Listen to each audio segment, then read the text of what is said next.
है। जी बताइए। आज के संदर्भ में राधे जी राधे राधे।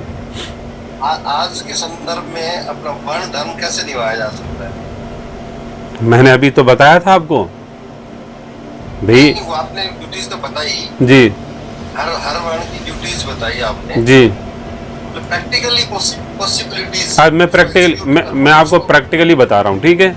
अभी जैसे कल सेठ जी ने जो बात कही है, अब वो मेरे को पूरी रात भर इसका ख्याल रहा है कि भाई समाज में इतनी विकृति फैल रही है, तो मेरा जो धर्म है मैं उस धर्म के अनुसार सेवा तो दूंगा ना ठाकुर जी को। भाई मैं मेरे यदि कोई संपर्क में ऐसी चीज है, त्रुटि है, तो मैं तो उसको मिटाने का पूरा प्रयास करूंगा। या तो वो त्रुटि मिट जाएगी या त्रुटि वाला मिट जाएगा। कहने मतलब है कि हमें ये चीज जरूर देखनी चाहिए कि क्या त्रुटि जन्म ले चुकी है और ये व्याप्त हो रही है, इसको मिटाने का क्रम क्या है। जैसे मैंने पहले एक हमारे सोसाइटी का दृष्टांत बताया था, है सोसाइटी में नियम लगा दिया साहब, दूध वाला अंदर नहीं आएगा, बाकी सब आ रहे हैं, अखबार वाला आ रहा है और वो क्या नाम वो सफाई वाला आ रहा है, लेकिन दूध वाला अंदर नहीं आएगा। सब्जी वाले सब्जी का मार्केट लगा के बैठे हैं, सब आ रहे हैं, लेकिन दूध वाले को अंदर नहीं, क्योंकि किसी आदमी से खटपट हो गई तो दूध वाला अंदर नहीं आएगा। अब वो हमारे भाई हम अपने धर्म की वजह से स्वधर्म का पालन किया तो दूध वाला अंदर भी आया, दूसरे को और लगवा दिया हमने दूध कि तुम भी ले लो भाई। तो जब हम खड़े होते हैं अपने धर्म का पालन करें ना, ठीक है भाड़ में जाए, या तो हम सोसाइटी छोड़ के चले जाएंगे या सोसाइटी सुधर जाएगी, दो ही बात हो सकती है। अब सोसाइटी में विकृतियां भी खड़ी रहे और हम भी सोसाइटी में बने रहे, तो कैसे संभव होगा। तो हमें अभी जैसे मान लीजिए सिद्धांत की बात थी, मैंने एक वैचारिक बात करी, तो कोई सिद्धांत की विकृति खड़ी हो गई है, अब ये सिद्धांत की विकृति नहीं मिटती है तो मैं दोषी हूं। मेरा धर्म मुझे नहीं इसके लिए अलाउ करता है कि साहब विकृति खड़ी और आप भी बैठे हो, तो मुझे नहीं चाहिए। क्योंकि हमें सोचूं कि साहब देखो मेरे तो बहुत प्रेमी हैं, इतने सालों से संबंध है, बुरा मान जाएंगे, कुछ ऐसा हो जाएगा, उम्र अवस्था भी इतनी है, तो मुझे क्या लेना देना। भाई मैं संबंध को निभाऊं कि इस व्यवस्था को दिखूं, मैं धर्म को निभाऊं। और मूल बात यह है कि उसका हित भी नहीं सामने वाले का। जब हम विकृति अपने धर्म का पालन नहीं कर रहे होते हैं तो दूसरे का भी अनर्थ कर रहे होते हैं। ऐसा नहीं कि उसका भला हो रहा होता है, तो उसका भी अनर्थ है, खुद का भी अनर्थ है, समाज का भी अनर्थ है, संस्कृति का भी अनर्थ है। तो कदाचित हाँ ठीक है, अब आपने कहा कि मेरा क्या है, तो मान लीजिए आप जिस भी धर्म हो, तो क्षत्रिय धर्म है मान लो, तो क्षत्रिय धर्म का पालन करो। अरे एक नहीं अनेकों ऐसे दृष्टांत है। मैंने अभी हमारे जो श्री शेखाजी महाराज का जब आया था ये जयंती, तो मैंने एक पोस्ट शेयर किया था। एक अदर स्टेट की लेडीज ने आके ये कहा कि मेरे पति को लोगों ने मार दिया, इसलिए मैं आपके पास एक रक्षा के लिए आई हूँ, कहने मतलब है कि इसके प्रतिशोध के लिए आई हूँ, एक नारी जाति का अपमान किया गया इसलिए आई हूँ। तो उन्होंने पूरा क्षेत्र ही मिटा दिया, उस राजा की हत्या करके तीसरे दिन सर ला दिया और पूरा क्षेत्र खत्म कर दिया उन आतताइयों से, जबकि वो वहाँ की लेडीज भी नहीं थी। तो अब उनके कितने लोग मरे होंगे, कितने लोग कितना कत्लेआम हुआ होगा। तो नारी की रक्षा के लिए मान लीजिए क्षत्रिय धर्म है तो नारी की रक्षा होनी चाहिए। आपके सामने किसी के सामने मान लो वो क्षत्रिय खड़ा और उसके सामने नारी के साथ अत्याचार हो रहा है, ब्राह्मण के साथ, साधु के साथ, गौमाता के साथ, यानी कि संस्कृति के साथ अत्याचार हो रहा है, आप खड़े भी हो, मुख दर्शक देख रहे हो, तो फिर आप अपने धर्म पे नहीं हो। यदि आप रक्षा करते हुए मर भी गए हैं, जैसा भी आपको लगे, साम दाम दंड भेद की नीतियों से चले काम तो ठीक है, नहीं तो अंतिम विकल्प तो भाई ठीक है, लड़ना ही है। तो यदि वो करना है और उसमें मर भी गए तो फिर भी आपको तो स्वर्ग के द्वार मिलने। तो जो धर्म, जिस धर्म का आदमी है, जिस धर्म में जो इंसान है, उसको अपने धर्म की शिक्षा लेनी चाहिए। गुरुकुलों में यही होता था कि उसके धर्म के लिए उसको तैयार किया जाता था, वो धर्म के रास्ते से फिर उसको ईश्वर के समर्पित कर दिया जाता था। क्लियरिटी हुई कि नहीं आपको थोड़ा बहुत? जैसे मैंने आपको बताया कि हमारी जो सोसाइटी वाला एग्जाम्पल, जिसमें मेरा स्वधर्म मुझे क्या कहता था, इसलिए दिन रात बेचैन हो गया कि ऐसी अव्यवस्था कैसे रह सकती है, जो सैद्धांतिक भी नहीं है, शास्त्र सम्मत नहीं है, सनातन की आज्ञा से नहीं है, श्री गुरुदेव की आज्ञा से नहीं है, एक और मानवता के नाते भी नहीं है। भाई पार्शलिटी करना, भेदभाव करना, नियम एक के लिए एक, दूसरे के लिए और, तो नहीं, ये मिटना चाहिए है।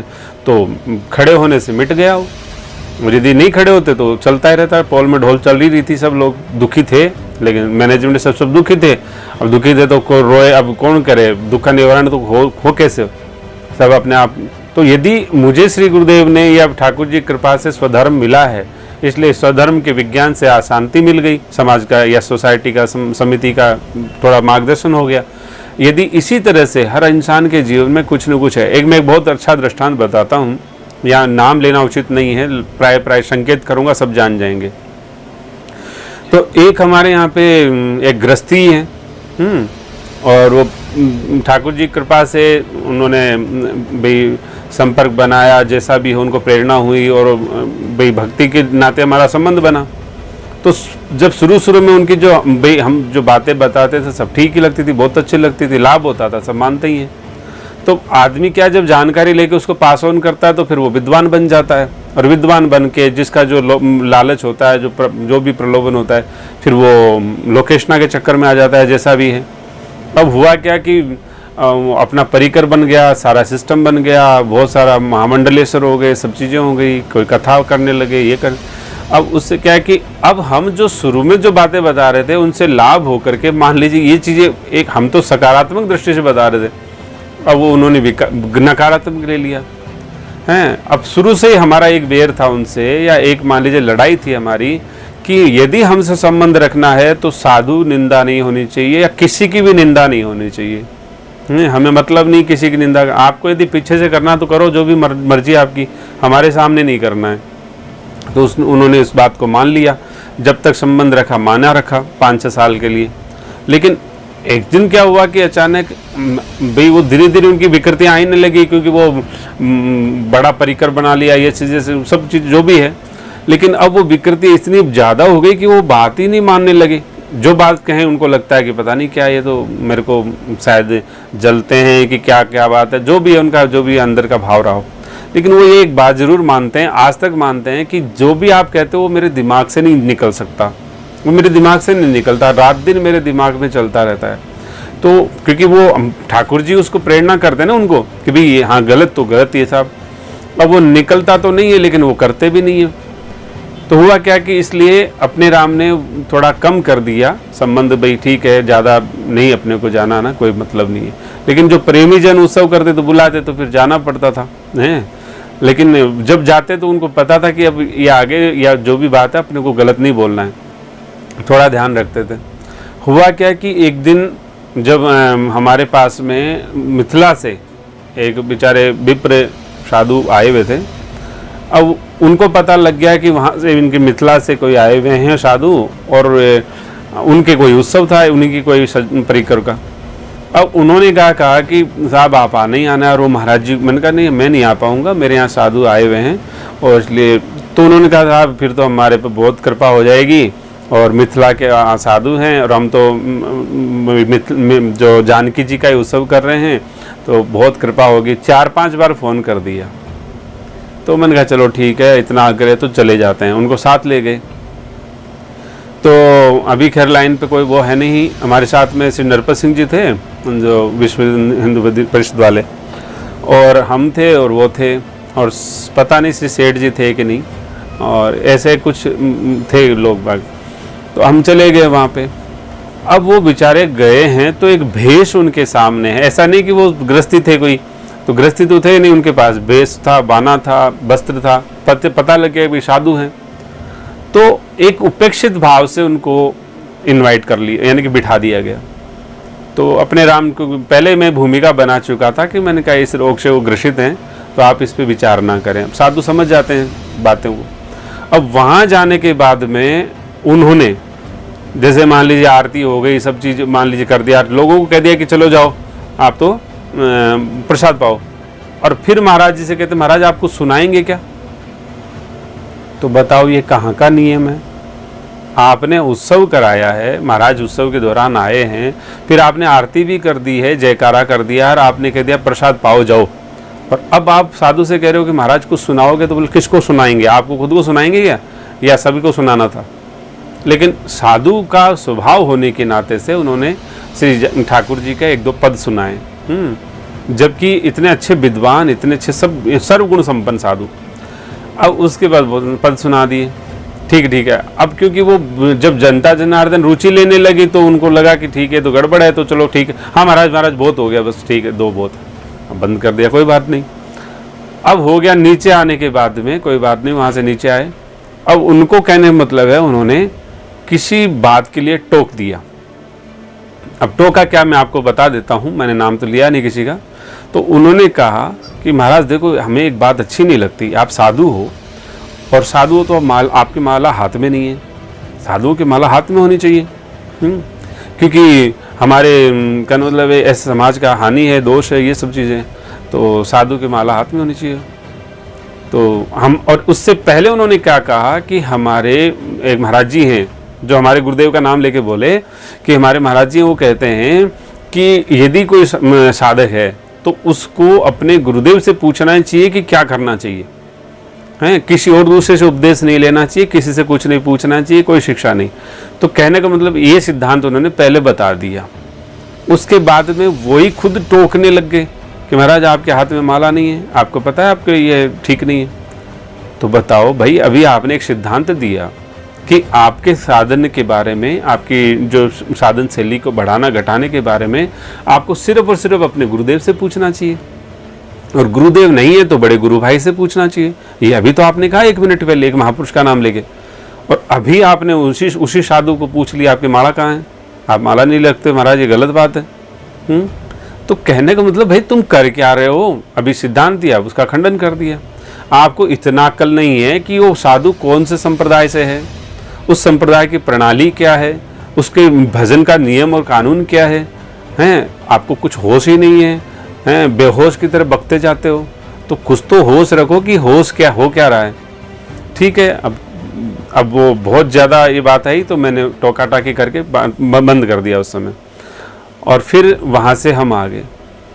उसके बाद में मैंने श्री गुरुदेव को ये घटना सुनाई। उस समय सेठ जी थे वहाँ पे मेरे साथ गाड़ी में। तो गुरुदेव ने कहा उसकी शक्ल नहीं देखना कभी, अब जाना नहीं कभी भी, किसी भी कोई बुलाए इस तरह से। उस समय पहले तो उन्होंने कहा कि समझाना चाहिए, मैंने कहा समझाते तो 5-6 साल हो गए। तो बोले ठीक है, फिर वहाँ से दूरी बना लो, मैं नहीं जाना। अब प्रेमी जन बेचारे बुलाने लगे तो अपने राम, ठीक है, उनको क्या कहना, किसी से कहना सुनना नहीं है, लेकिन वहाँ से दूरी बन गई। तो कहने का तात्पर्य है कि मेरा स्वधर्म मुझे ये कहता है कि जहाँ साधु का अपमान होता हो, जहाँ ब्राह्मण का अपमान होता हो, वहाँ पे नहीं जाना चाहिए। चाहे वो कितना ही महामंडलेश्वर हो, चाहे कितना ही ज्ञानी हो, चाहे कितना ही मूर्ख हो, उससे मतलब नहीं मेरे को। चाहे मेरा कितना ही प्रेमी हो, भाई कोई भी संबंध, उससे क्या मतलब है। मैं रखूँ साहब इनसे तो इतना पुराना संबंध है, इतनी चीज़ें हैं, इसलिए मैं नहीं छोड़ सकता, कर सकता, तो वो मेरा स्वधर्म का पालन नहीं हो रहा।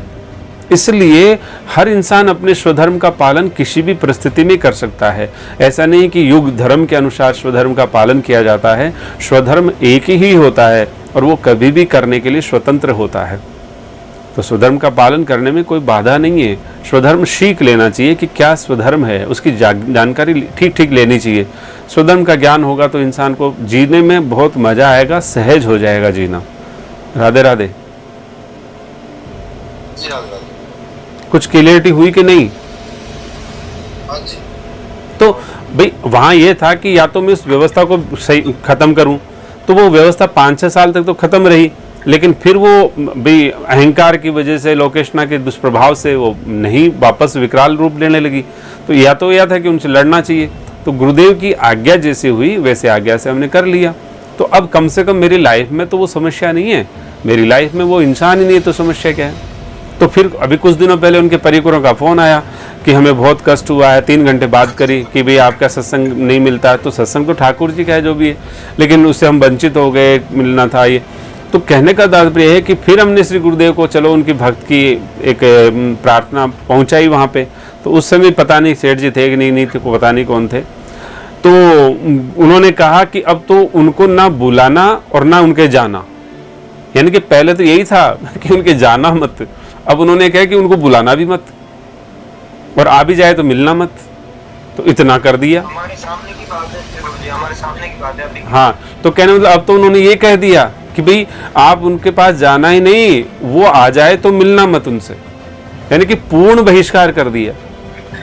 तो एक सिद्ध महापुरुष किसी के बारे में ऐसा कहता है और वो इंसान अपने मद में ही मस्त रहता है, वो किसी की सुनता ही नहीं है, तो वो समाज का क्या भला होगा, क्या हित होगा। तो तो इसलिए हमें अपने स्वधर्म के लिए जीना चाहिए, उसी के लिए मरना चाहिए। भाड़ में जाए दुनिया, संबंध जाए भाड़ में, हमको क्या लेना। हमें श्री ठाकुर जी से मतलब है, श्री राम जी से मतलब है। यदि श्री राम जी के नहीं मानेंगे और श्री गुरुदेव के नहीं मानेंगे, किसकी मानेंगे? कुछ भला नहीं होने वाला। मरना तो फिर भी है, कितना ही सहज सहज के रहो, मरना तो फिर भी पड़ेगा हैं। और श्री गुरुदेव और श्री ठाकुर जी की आज्ञा से मरोगे तो बस बात बन जाएगी, मरने का एक मजा आएगा। श्री द्वारिकाधीश कुछ समझे कि नहीं बात को? राधे राधे। हाँ जी, समझ। कोई कंफ्यूजन क्लियरिटी हो गई कि नहीं? नहीं, कंफ्यूजन नहीं है। पूरे दिन का कुछ कर्म करने का, कर्म करने। मैं कह रहा हूं सनातन में कभी भी स्वतंत्रता नहीं है। सनातन कभी भी अपेक्षा और उपेक्षा के अंदर नहीं आता है। ऐसा नहीं कि इसकी अपेक्षा मुझे है, ये थोड़ी सी व्यवस्था बन जाए तो मैं अपने स्वधर्म का पालन कर पाऊंगा या कर पाऊंगी। सनातन यानी कि आपको हर काल हर परिस्थिति में अपने स्वधर्म का पालन सिखाता है। उसमें कोई बाधा ही नहीं, किंचित मात्र बाधा नहीं है। जिसको कहते हैं ना 0.1% बाधा हो या 0.000 करके कुछ 1%, कोई बाधा नहीं है। भाई एक बात बताओ, इंसान जहाँ रहेगा वहाँ श्वास लेगा कि नहीं लेगा? राधे राधे। लेगा। अच्छा, श्वास लेने में कहीं बाधा हो सकती है उसको? नहीं, लेने स्वतः ही आता ही है। अच्छा, दूसरी बात, या तो मान लीजिए वो ऐसी जगह चलेगा जहाँ कॉम्प्लिकेटेड है, उनको बंद कर दिया गया गुफा में, तो हाथ पांव मारेगा कि नहीं मारेगा अपना? भाई वो मान लीजिए उसको काल कोठरी में बंद कर दिया, एयर टाइट कर दिया, ऑक्सीजन खत्म कर दिया, तो फिर भी बचने का प्रयास करेगा कि नहीं करेगा? हाथ हिलाएगा, पांव हिलाएगा, और जब तक सांस आता रहेगा तब तक वो लड़ता रहेगा परिस्थिति से। तो जिस तरह से श्वास आना और जाने में कोई समस्या नहीं है, वो स्वाभाविक क्रिया है जीवन की, ऐसे ही स्वधर्म का पालन करना स्वाभाविक क्रिया है सनातन की। हमारी सनातनी व्यवस्था को दूषित करने के लिए, विकृत बनाने के लिए, योजनाबद्ध तरीके से पतन करने के लिए ये वर्ण व्यवस्था का दुष्चक्र खड़ा किया गया है। बाकी जिस तरह से श्वास के बिना इंसान जी नहीं सकता, जैसे कि टाइटल के बिना एयरफोर्स चल नहीं सकता, जैसे कि कोई भी देश परिस्थिति, कोई भी कालखंड में, चाहे कोई भी हो, शूद्र हो चाहे कोई भी हो, या राक्षस हो कोई, वहां पे वर्ण व्यवस्था के बिना जी नहीं सकते लोग। वर्ण व्यवस्था यदि नहीं होगी कोई जी ही नहीं पाएगा। जैसे श्वास के बिना नहीं जी सकते, ऐसे वर्ण व्यवस्था के बिना भी जीना असंभव है, असंभव। जो वामपंथी, जो बुद्धिहीन, जो मूर्ख, जो ऐसे विकृत लोग जो है समाज में ये एक भ्रांति फैलाते हैं, मानव धर्म बस, और कोई वर्ण व्यवस्था नहीं, कोई धर्म नहीं, किसी का धर्म, उनको अकल ही नहीं है। वो गुमराह करते हैं, जनता को गुमराह करते हैं। ये गुमराही तो एक समस्या बन गया है। इसलिए तो चर्चा हो रही थी कि हम गुमराह हो चुके हैं, हमारे लोग गुमराह ना हो, आने वाली पीढ़ी गुमराह नहीं हो, इसलिए हमको उनको जगाना चाहिए। अरे अपना शुद्ध धर्म है। आपको कोई, मैंने 4 स्थिति बताई, 4 में से कोई तो स्थिति होगी। आप चारों में से कहीं अपने आप को फिट मानते हो, वो सेवा करो। ऐसा नहीं कि इस स्थिति में ये फिट है, उसमें ये नहीं होना चाहिए, फिर वो सिद्धांत नहीं रहेगा आपके लिए। राधे राधे। क्लियर है? हाँ जी।